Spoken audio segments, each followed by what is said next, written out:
Hello beautiful souls, and welcome back to the Expand and Rewire channel.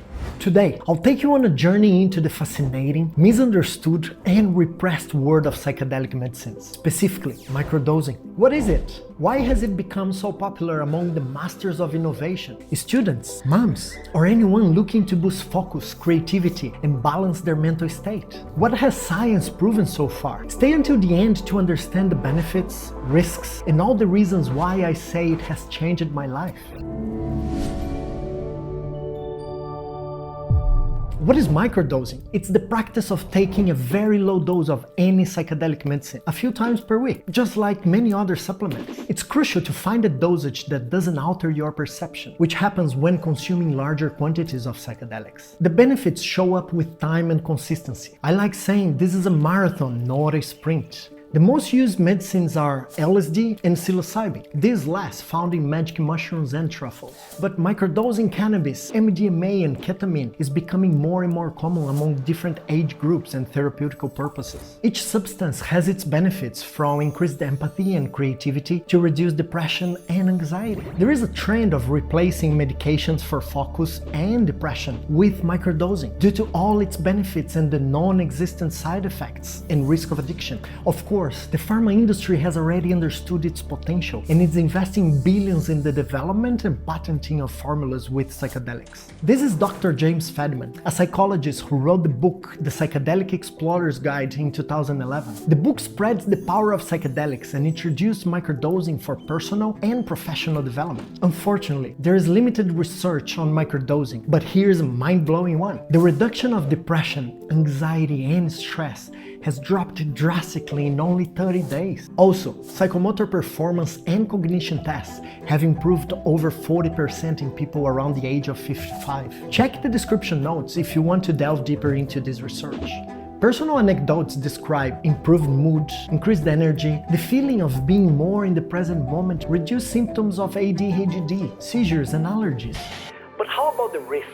Well, it's known that people who have a history of psychosis or psychiatric disorders like schizophrenia or bipolar disorders should avoid psychedelics at all costs. However, my opinion is that when properly guided, no pre-existing condition is an issue, especially with microdosing. I reinforce the importance of having professional supervision for anything related to psychedelics, regardless of the quantity. The biggest problem for me are expectation management and resistance to feelings, the emotions, and processing them. You may have a hard time with any psychedelic medicine in any quantity if you're not ready to face those things. Microdosing is not the solution of your problems and will not numb you to make you feel great quickly as medications do. So patience and consistency are key.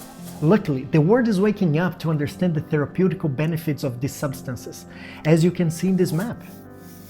Talking about my personal experience, I started microdosing cannabis in 2014. It provided me a relief from a chronic pain that disturbed my life for over 5 years, and no doctor could find the root cause of this pain. Then, in 2017, after reading the book Stealing Fire by Steve Kotler, I started microdosing LSD, which back then I was using only for deeper exploration of my unconscious mind. But I never thought of microdosing. I was at the peak of my entrepreneurial performance, investing heavily in self-development seminars, ignoring my emotions and everything else, focused only on building my business and accumulating financial wealth. The conditioning of society kept screaming in my ears, saying I was doing something wrong, and it prevented me from following weekly and monthly protocols. I would microdose LSD only during the workshops where I experienced increased focus, lower anxiety, but those thoughts held me back from trying longer protocols. Then, in 2021, I started microdosing psilocybin. I didn't feel any improvements because it was always on and off, and I thought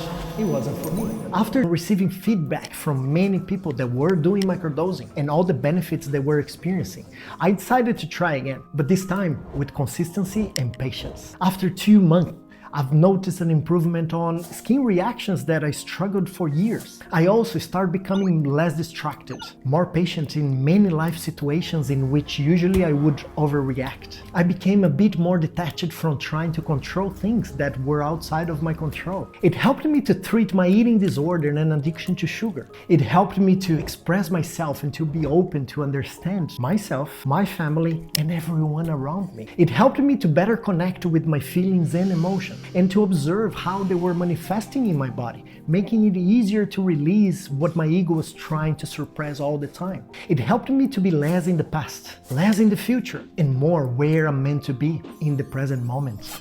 For the past 2 years, I've been microdosing in a protocol of 5 days on and 2 days off, throughout cycles of 2.5 months and having 2 weeks of break. I finally fully overcame the judgment of what was programmed negatively into my mind about psychedelics and decided to connect more with how I feel about anything that I do in my life. From moving my body to the food I eat and the people I decide to spend time with on personal and professional levels. I learned that unless my body's complaining about anything I'm doing, or I stop growing and becoming a better person within myself and with everyone around me, I'm not changing anything that's working. And I want to inspire people to give it a try and experience themselves. This is not a medical advice, and everything I shared in this video comes from my humble perspective, and I'm sure that microdosing has played a big role in my self-development so far.